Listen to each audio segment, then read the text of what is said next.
And we're going in hot.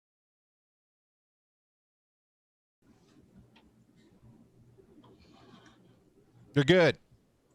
All right. Here we go. Thank you all very much for jumping into the life and times of a Blerd in America. This is a panel we had last year, and we wanted to have it again this year. It's a conversation that doesn't stop. You know, it was great last year, and we want to keep it moving. So thank you all. I got a ton of guests here today I want to thank for joining me. We got people watching I want to thank.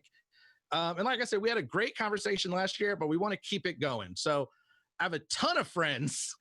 Guys, we went deep. I got everybody and their brother who I could think of to come out and share their experiences. I want to hear about your experiences, and I also want to, if with time permitting, talk about what we can do to maybe make it better. So I'm going to just run through the gamut. I'll introduce you all, and again, ask about your experiences. So I'm going to start with Channing. Channing runs the Black cosplayers at DragonCon. Uh-oh.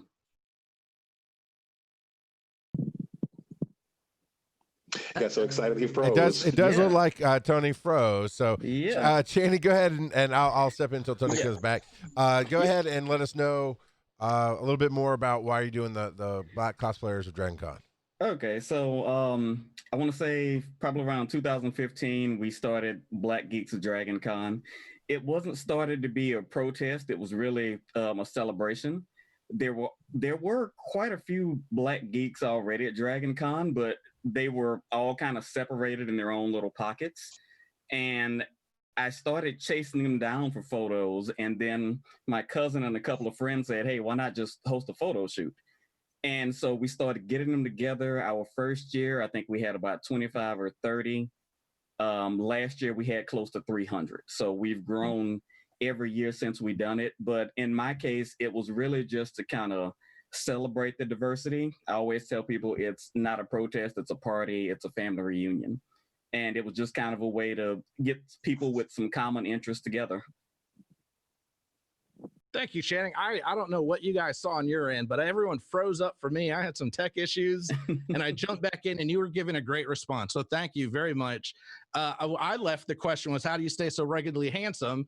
And that's when it froze. So I guess it didn't want that question. Well, the trick is I just go outside and get a big pile of dirt and just rub it all in my face. That's how I get this look, that natural earthy look. But I think the cosplay group is awesome. I remember saying last year during the panel, I was like, I've been coming to DragonCon for 10 years, and there were a lot of people, cosplayers of color. I was like, I've never seen you guys. Where's everyone been? And it is such a big convention, but your group brings it all together. And so I think that's amazing. And I love what you say. It's a party. Let's have fun. You know, it's no one's there to cause any trouble, or it's not a us versus them. It's just a party of cosplay. So thank you so much.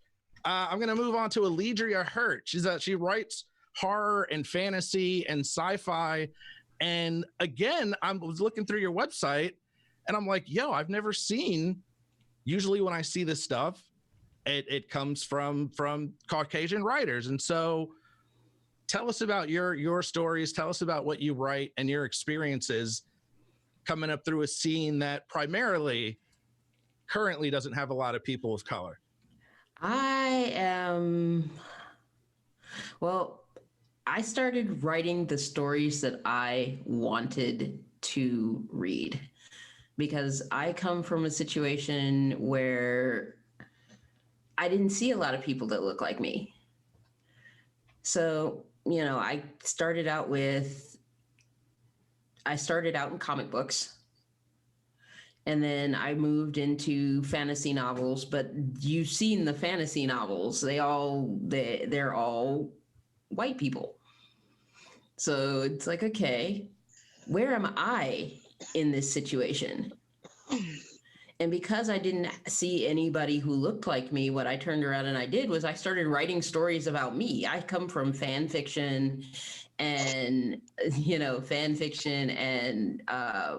online text-based role play. So I got to be Storm a lot. It was just a matter of that was where they put me. That was who I knew. So I got to be Storm a lot. And then I realized that after putting 1,000,000 words in fan fiction, that I was like, I could write this and sell this. So in 2005, I wrote my first book. In 2014, I finally hit the button and published my first set of short stories. And then I found out that you couldn't put one of us on the cover and have it sell, which I found absolutely strange, because they wanted to shelve me in the African American section. And I was like, why is this a thing? Why does this even exist? It's like this, none of my subject matter looks like anything else in this section. Why would you shelve me over here? And like I mentioned, when I was scrolling through your stuff, I was like, yo, these are, dragons and wizards and all that type of stuff that, again, I'm not used to seeing. And had I not known you wrote them, I'm not used to seeing that stuff coming from, African-American creators. And you're right. It's a challenge that I appreciate you sharing, because a lot of people just don't see that, they don't see that challenge. And so I hate that you have to deal with it, but it's there. And everyone on this panel knows it's there, but I'm glad you're saying it and sharing it basically with the world, because we're going worldwide this year, that people see that there's a challenge there. Funny enough, I'm going to move on to Dr. Al Kong, who's a Wall Street Journal bestselling fantasy author, and very similar vein. So can you share, again, challenges or what it's been like coming up in a fantasy world? I mean, I absolutely agree with Alidria. I hope I'm saying that right. You are. You look at they don't really have the author rankings anymore on Amazon, but when you looked at them, they were generally 95 to 98%, white men, especially in the fantasy arena. Then there might be like a sprinkling of a woman here. It might be a sprinkling of someone like, that has some melanin in their skin to a varying extent. But for the most part, it's basically just a very homogenous kind of thing. That's something that honestly, that having grown up around enough, having gone to like both black and white schools growing up, I kind of assumed that if people hear there's a black book, they're just not going to read it. The same way, like people, I think a lot of men, if they hear there's a woman book, they're just not going to read it, as opposed to like just giving, the story a chance. So for me, when I was making my cover art, initially it was very like indie and just had like a bunch of smoke on it. But when I started taking like, my writing more seriously, I sort of tried to get that fantasy feel, but I very clearly, with my black main character, did not show his face at first, because I knew that if they see black face, they're out. Now, this is a conversation I've had at DragonCon before, where people are like, well, what's the point of writing a black main character if you're not going to put their black face on the cover? And my answer is like, well, you have to ask yourself, what is the goal that you're trying to do? And I was trying to be a successful author, and also sort of deconstruct some of these ideas that people have, that it's like, well, I only like white characters, or I only like this character, or whatever. Because on my 7th book, which broke all the rankings, it's just like a big black face right in the middle. And the number of times that I would get emails from fans that are like, there's just something I don't quite like. I can't put my finger on it, but there's something about this cover, whatever. And I'm like, yeah, I knew that you guys were going to be having this kind of thing. And I knew that there's a lot of inherent bias and inherent racism that people don't even really want to face. And it's funny that like, they're even like, and my book's been out for 5 years and my fandom's like pretty loyal, but even now, like about once a month, someone will be like, yeah, we should cast, I don't know, like the guy that just played James Bond for Richter, who's my main character. And everyone else is like, no, he's black. And then people are like, no, he's not. And it goes back and forth. It's like, get on. And I'm like, he's black. And then people are like, well, we'll just agree to disagree. And I'm like, I'm the author. But it's like, but that was my point, right? I knew that I was going to run into that, but it's to the point where people that like a character that is fictional cannot even allow for him to have melanin in his skin in a fictional world. And that's how deep it is. So I totally hear where you're coming from. if I remember correctly, and you guys, this is probably a little more in y'all's realm. Wasn't there issue with the gunslinger from the book movie? It was the same thing when they cast Idris, which Dark Tower. Dark Tower. Thank you. Yeah, there was issue with that. I mean, you're seeing it now with what is it? What's the big one that's coming out? Wheel of Time. The fact that they have like black people in there, like they're losing their minds about it. Dune, they're losing their minds about it. Like these are fictional realms, but it's just so deep that people just can't let it go. But again, I feel like if you're reading the newspaper, this is not a surprise either. So, no, let's not forget people. Go ahead. Yeah, go ahead, Channing. What were you saying? I was gonna say, let's not forget people lost their minds at the thought of a black mermaid. Yeah, right. Mermaids don't exist. Thank you. So don't tell me they need to have red hair. I mean, like, what the hell's wrong with you? But yeah, I know. And it's, what I love about this geek space, fantasy space, is it is fairly progressive for the most, all things considered. But you're right. It doesn't take much. And it's laughable to me that when you talk about a mermaid, that people get not just, oh, that's interesting, literally up in arms over a mermaid. Or somebody that's willing to argue with, in your case, Dr. Khan, the person who made the character. Like, where did people get off? That to argue that. I'm going to come back to this point because it's something interesting. But I want to throw in Naru, Abajay. See, I've been practicing Naru. Now it's interesting, you and I are buddies, man. We've talked before, but you're from Nigeria, and so it's a bit of a different perspective coming to the U.S. So what have you seen, and when did you come to the U.S. and start experiencing the geek nerd culture? So how's it been, I guess, unique or different for you? Well, one of the things I always point out, and I think I mentioned this last year when we did this, was that coming from a place where you've never felt like a minority gives you a totally different perspective, and you usually start from a totally different headspace. And coming into the conversation around your geekdom is purely about that identity and whether it's accepted by the cultural norms and societal values that you grew up with in Nigeria or Africa as a whole. Coming to America, and yeah, I had to say that, was a whole different experience for me, because for me, America was so open. This was the first time I found a place where I could let loose on the things I loved. I could just channel my passion for these things into actual conversations and into interacting with people. And again, I came into these things totally oblivious to any kind of pushback about whether I should or should not like them. Like, I like it. It didn't occur to me that people might think I shouldn't have a place in these things, whether it was a novel or a comic book or a movie. It was all new to me. As a Nigerian, as an African, I wasn't represented on screen anyway. So I didn't even notice that Black Americans weren't represented on screen, for example, until I came here and started to have conversations. And then that really opened my eyes to a lot of things. And I've said this before, but it does feel sometimes, or it did feel for me, as if I was meeting new people, both Black and white and Asian and of all races, as long as they're American, because those cultures were alien to me regardless. They were all new to me regardless, even though I've said this before, sound like I've been here forever. I only moved here in 2014. And since 2014, it's been a great journey of making new friends and just interacting and finding out so many new things.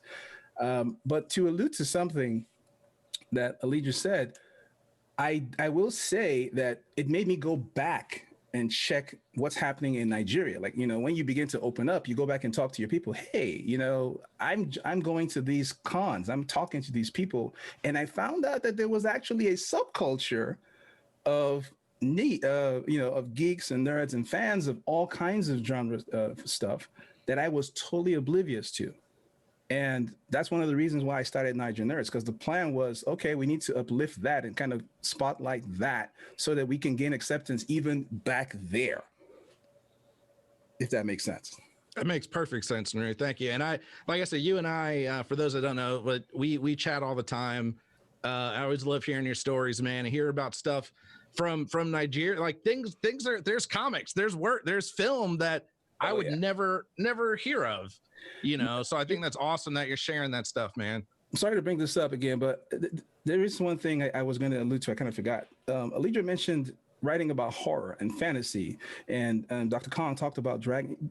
I tell you the truth, I never knew that there's people I know who are creating content in Nigeria, set in Africa, that've got dragons and it's got all these things. So it's incredible, because we don't have those as cultural, you know, in our cultural stories. Those aren't there, but these guys are going beyond and creating these stories and injecting these themes that I think is just fantastic stuff. Look, I'll say it jokingly, but a lot of times in a lot of circles, dragons and magic, that's quote unquote white people stuff, you know, and it's not. And that's, for those that do enjoy it, it puts you in an odd place where you're like, well, it's really not, you know. So here comes a very odd segue, but I want to tell you guys a story of why Ted's on the panel. If you're sitting in the audience and you might be wondering, what is this guy doing here? Everyone's been polite.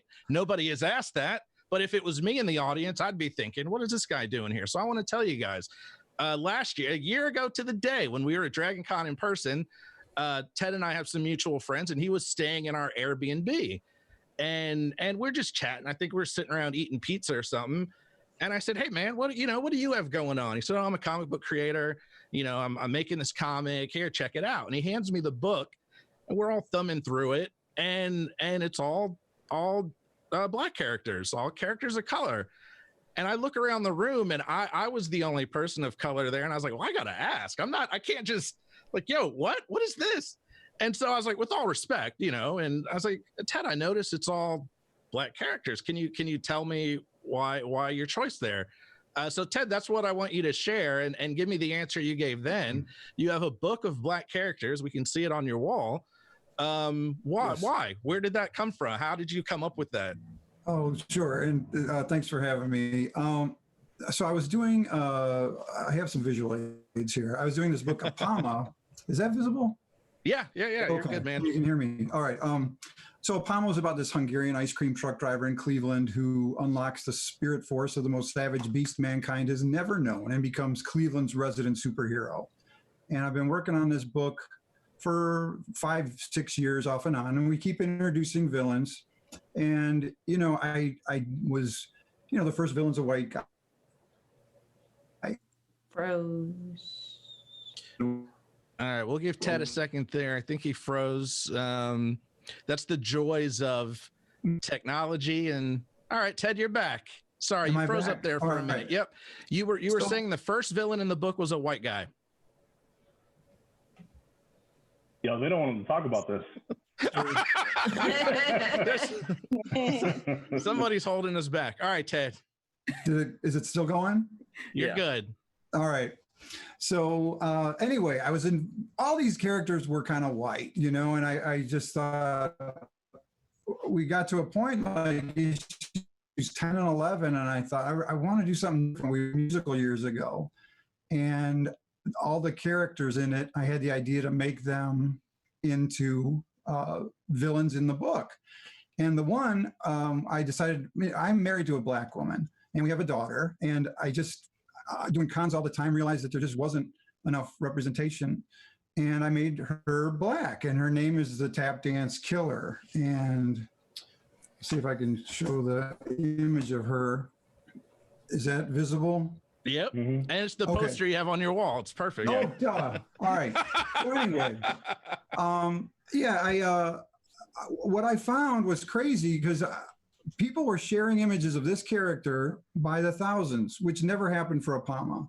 And, you know, I just thought,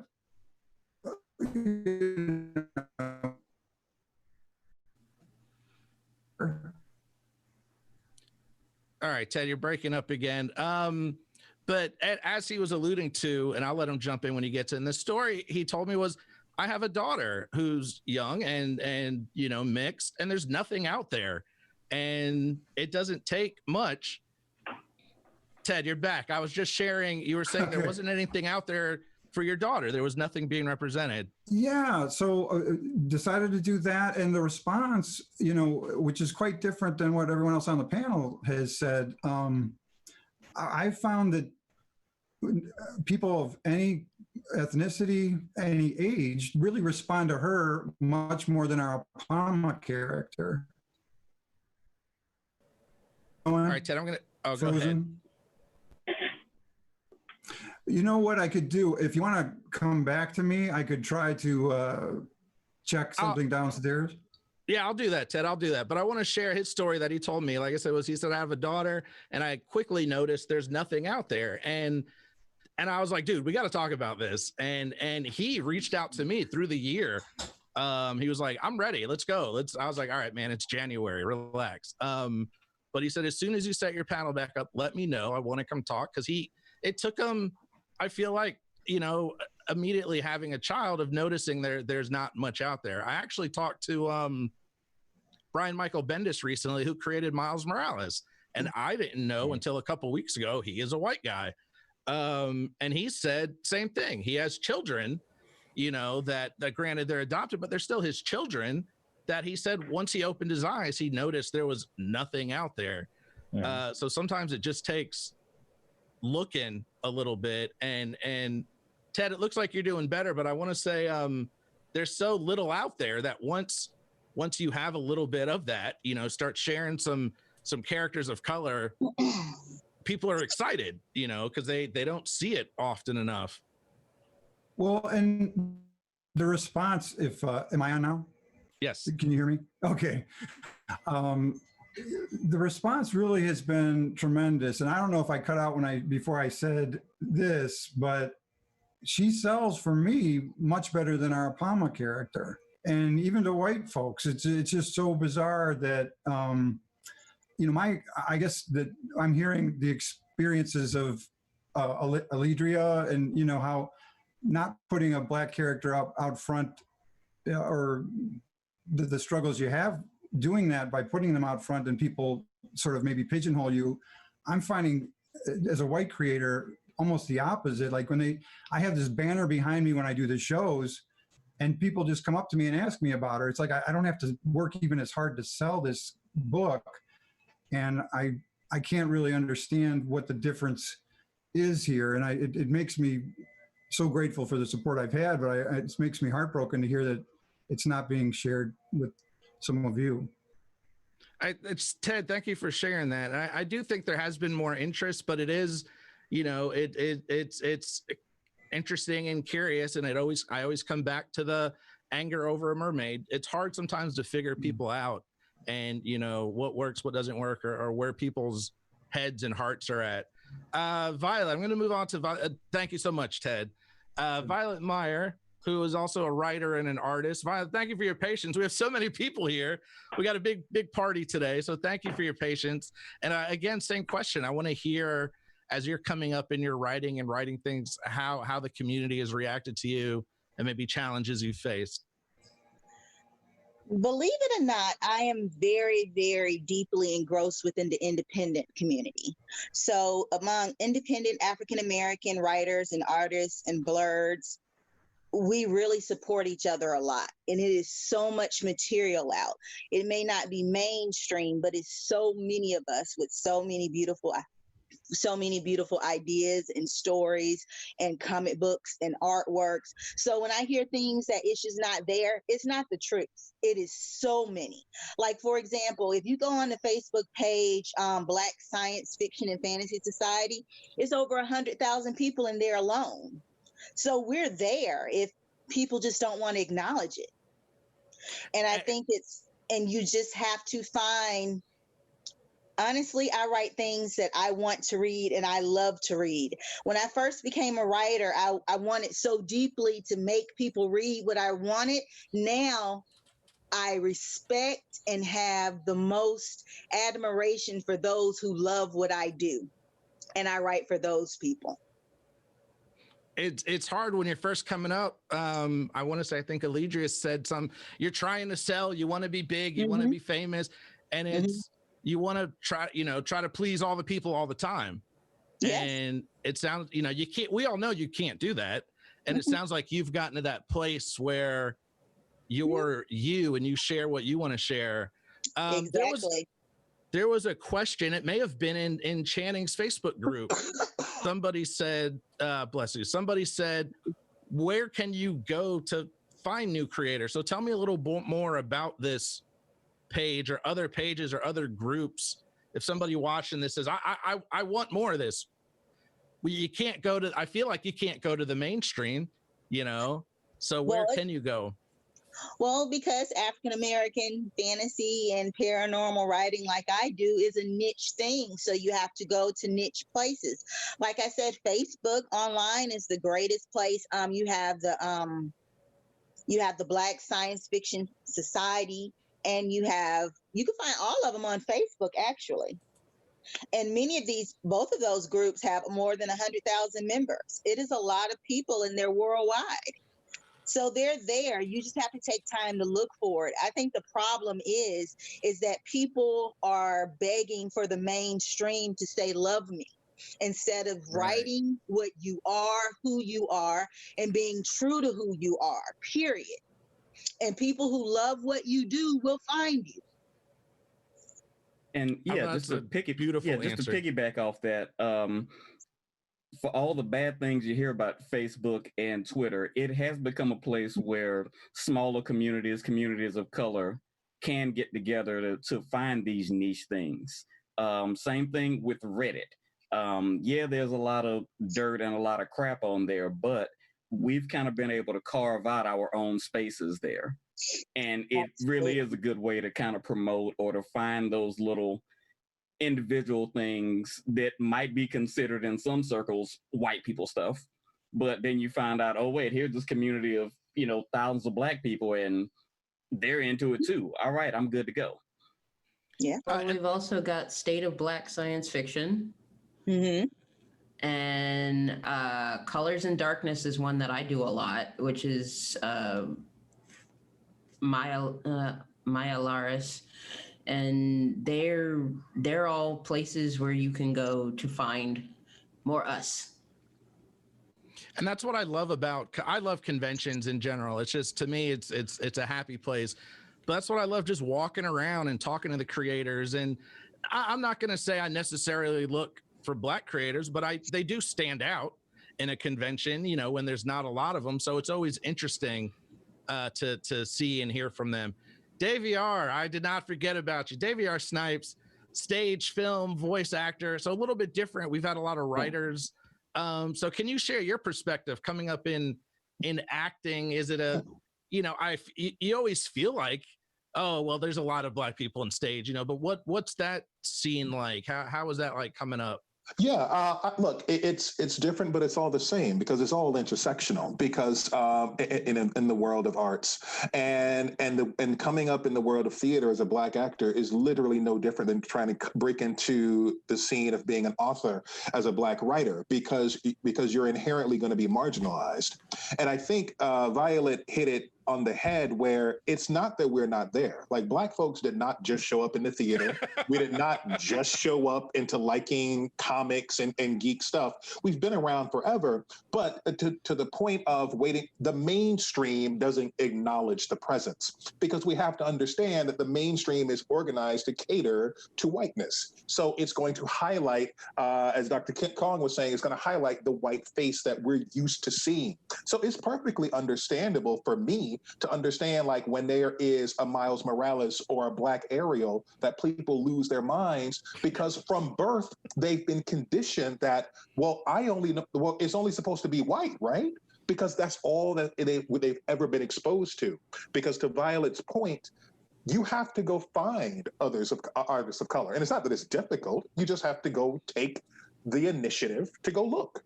And once you go look, not to be turned off because the first thing you read or the first thing you watched wasn't good. So, and because, that normally is what happens, where people will see one thing and say, well, they're not as good because that one thing I once saw, when there's a ton of white stuff that sucks. So it's taking the initiative to move forward and then sticking with that. And that's how you're going to find other voices. That's how you're going to find other experiences, because we're there, we're here, but we've been doing great work for a long time. Yeah, I Thank saw you, sir. Catwoman once, and I just decided that all black superhero movies suck. But that is a truth. That is a truth. No, Like you're something right, like yeah. that will happen, and that will be the barometer to why we can never have another black female lead in a superhero movie, because Catwoman.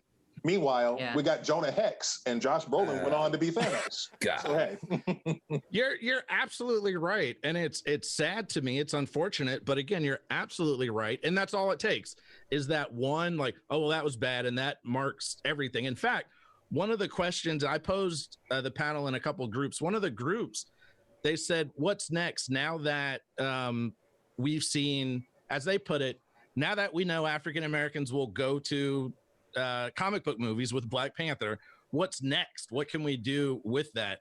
And I understand their question, but much like a couple of you said, everyone's been there. It's not, it's not the Blerds. It's not the first. It's not our first comic book movie. It's like the midnight showing for like Iron Man was like comic book movie. I went to that. I went to the midnight showing for Avengers. I mean, it's like I might have been the only dark colored face in the entire theater, but I was there. And that's the thing I was going to share. Unfortunately, I remember I've been to all of them, and I distinctly remember, and I feel like I'm not the only one that's done this. We kind of look around like, all right, where are the other black people at? Are there, and they stand out because they're so few and far between. Y'all, I'm from Atlanta. So when Lord of the Rings came out, I saw black faces lining up down the street.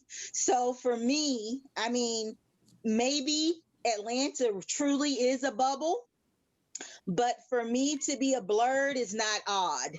I graduated from historically black colleges with advanced degrees, and for me, this is what I am.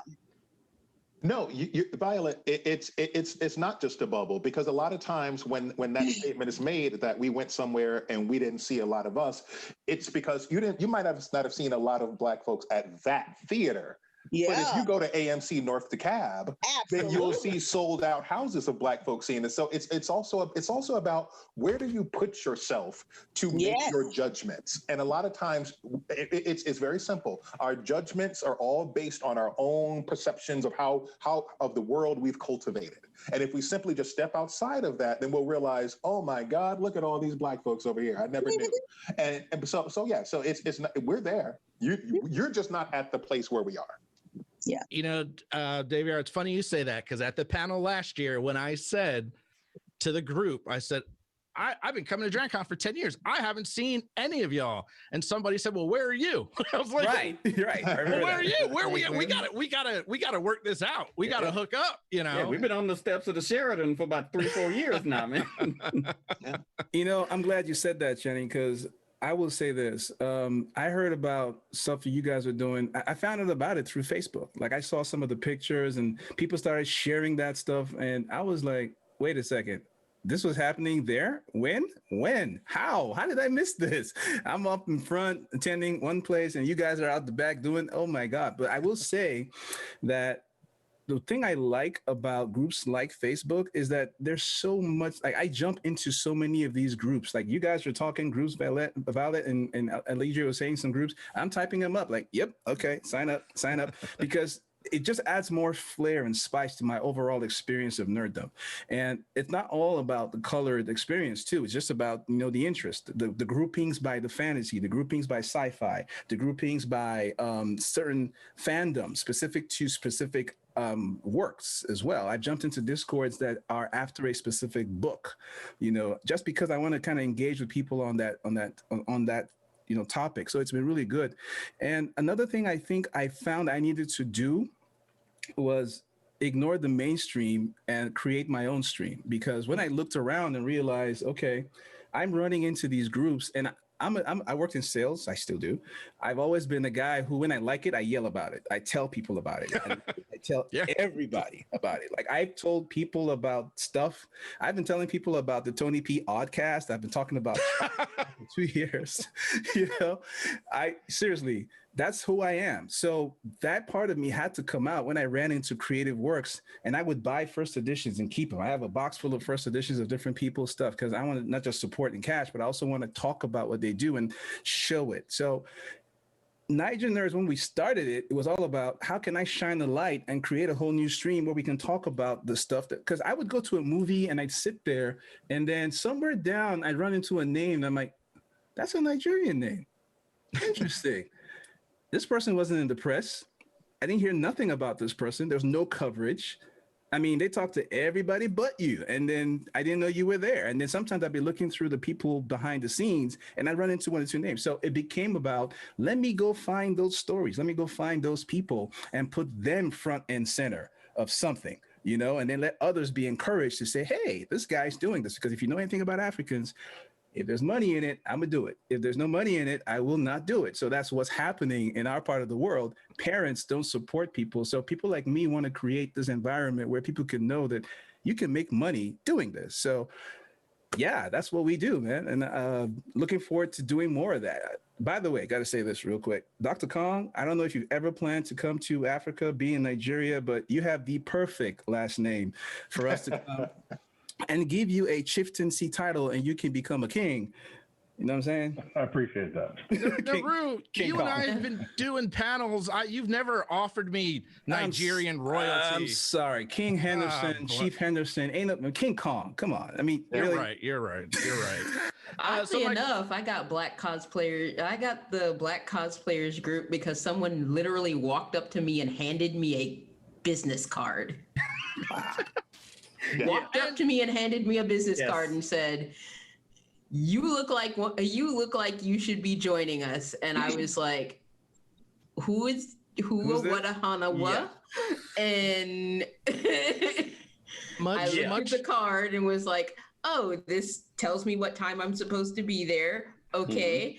I will go do this thing because I have no idea what is going on, but I want to know because now I have been handed a business card by some mysterious stranger. It might possibly lead to some great adventure in my life, and it did. Yes. You know, I was worried I was going to end up on a list. There were about 5 of us when we first started, and we all had cards. We were just going around. Black Geeks photo shoot, Black Geeks photo shoot, Black Geeks. We would chase that. Oh, there's some black people across the street. We're like ducking across Peachtree to make sure as many people knew. And yeah, I was worried I was going to end up on some kind of watch list at some point in time. But you know, I've mentioned I love DragonCon to death, but I will say when you go back and look at pictures and look at recaps, marginalized groups get left out. I have a friend. She just formed a plus size costumers group and people are coming in droves because they're like, yeah, there's not a lot of pictures, you know, and any marginalized group, unfortunately, you got to do the work that Channing, I think is awesome that you guys are doing, you know, and so really, Tony, yes, please, Dave. Yes. If I can add into that, to tag on to that, that's the work that the allies need to do. Like it shouldn't just be us passing out the cards and spreading around the words and spreading around the information. If you consider yourself to be an ally, then you need to take initiative on those things too, and be like, hey, you know, people of different sizes and body types are not being represented enough in these photos. If you have podcasts, you need to make sure that people of color are also on your podcast. So you're not just contributing to the whiteness of the space of geekdom by only having conversations about topics with Black folks, and also don't just bring us on to talk about Black Panther. You know, bring us on to talk about a lot of different things as well. And that's the thing that we can do so that we all are working towards creating a more inclusive community. And you know what? I realized that a lot of people want to see it. Last year, I'm a member of the State of Black Science Fiction. And we did the Decatur Book Festival here in Atlanta, which is one of the biggest book festivals in the Southeast United States. And it was just 5 of us. And we did the Decatur Book Festival together and we sold out because they were like, oh my God, Black people in fantasy. And all of our book colors had Black people on them. And you'd be surprised, white people bought us out so quickly because they was like, I've never even seen that before. So people want to see it. People want to have it. It was a great thing. NPR came and interviewed us and it was a great experience. People want it.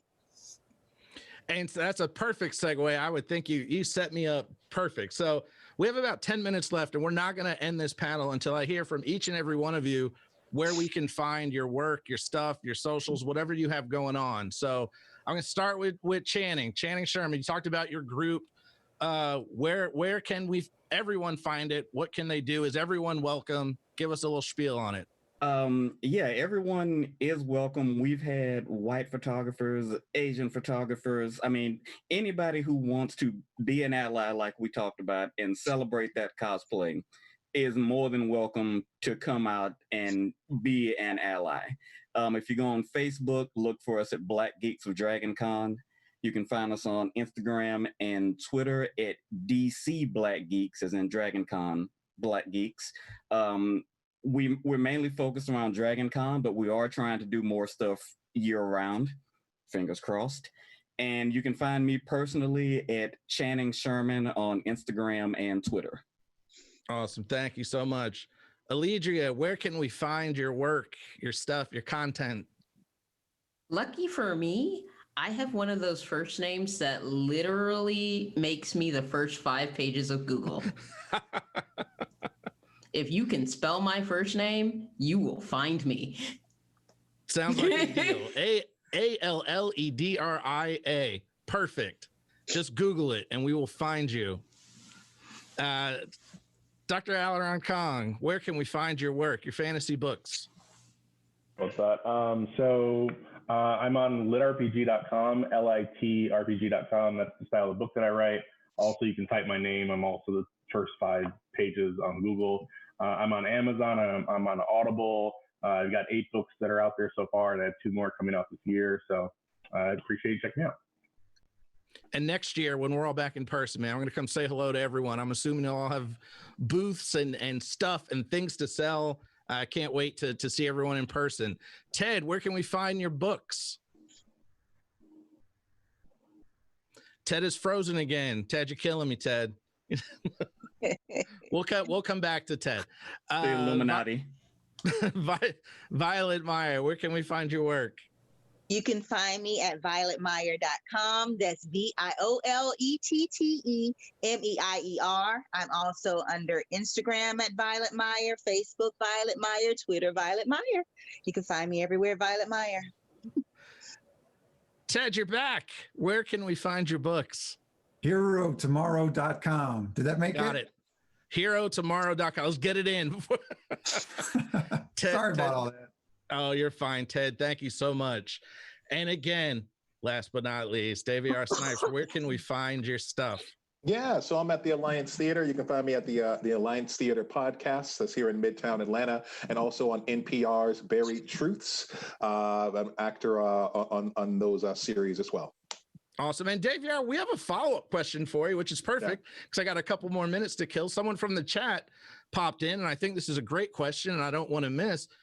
If content creators, podcasters want to include more people of color, hey, I want to be an ally, I want to get people involved, what can they do to get more Black guests, but avoid tokenism?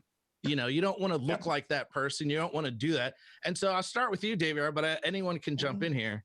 Number one, don't worry about tokenism. If we're on there to talk about a variety of issues, that's not tokenism. What becomes tokenism is when you have us on there only to talk about Watchmen, Black Panther, the latest Spike Lee movie. That's when we become tokenized. But if we're on there to talk about a variety of subjects, we're just a part of the group now. And that's what we're trying to do.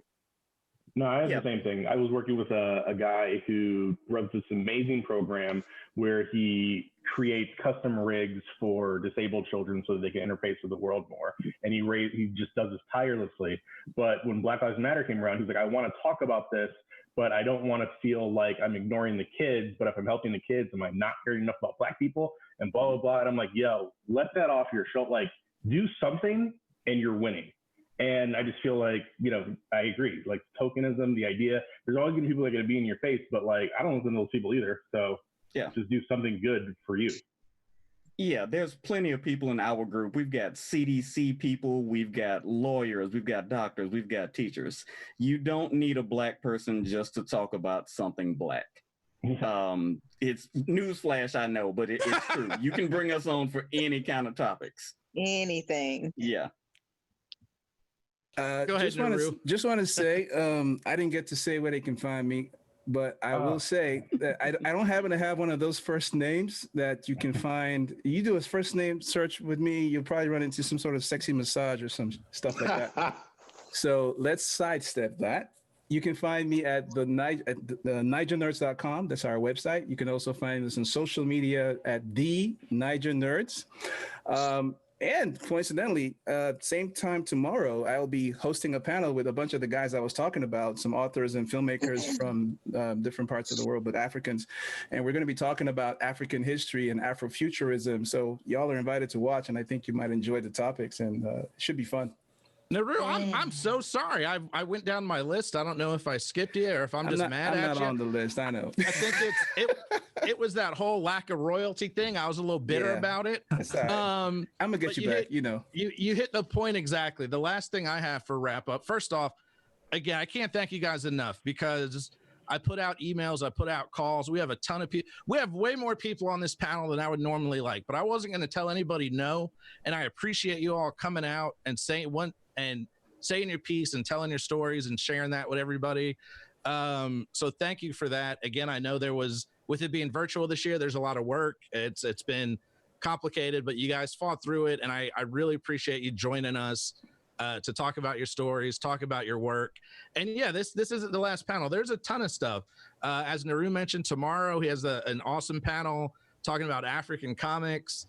Saturday that's at 3. Yeah, Saturday at 3 p.m. Saturday at 7. There's another panel on representation, which is it's kind of all the same battle. It's all the same struggle. So tune in for that, and just a ton of other content. I think we're doing from 2 p.m. to 11 p.m. every day here on this channel. So don't go anywhere. Again, thank you all for telling your story, and I cannot wait. I'm finding you all next year and shaking hands, giving hugs, whatever you're down with. We'll see everyone next year. So rest in power to Chadwick. It's a rough year. I wish we were there in person to do this. And thank you all again. We're going to do the Zoom wave. This is the Zoom wave we do at work. Thank you all so much. Yeah, y'all have a good afternoon. You too. Thank you. Thank you. Later, y'all. Thank you.